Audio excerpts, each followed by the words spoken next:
ماما انا عايزه اروح فلوس الدرس، ماما انا عايزه اكل، ماما انا تعبان، بابا انا محتاج، بابا انا عايز. حد فيكم فكر ماما محتاجه ايه؟ بابا محتاج ايه؟ طب ماما وبابا هما الاتنين مع بعض عملوا ايه عشان يحققوا لي اللي انا عايزه؟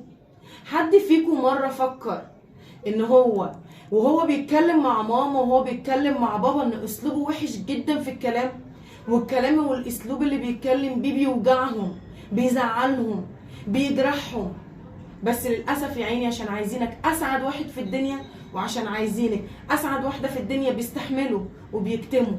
حد فيكم عرف ولا فكر ان انا عشان اوصل للي انا عايزه لازم ارضي امي وارضي ابويا؟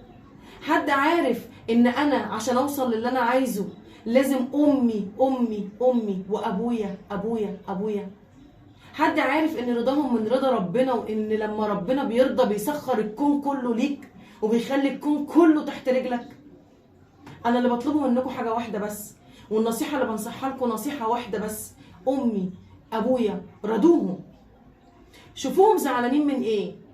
حد فيكم يروح لماما وروح لبابا وقول لهم انتوا زعلانين من حاجه؟ حتى لو مش زعلانين بوس ايدهم واحمد ربنا عليهم. في غيرك يتمنى يبقى عنده ام، وغيرك يتمنى يبقى عنده اب، دول نعمه حافظوا عليها. وخليكم فاكرين، خليكم فاكرين كويس قوي انه رضاهم من رضا ربنا. عايز تعرف ربنا راضي عنك؟ لو امك وابوك راضيين عنك، لو امك وابوك راضيين عنك ارضي امك وابوك.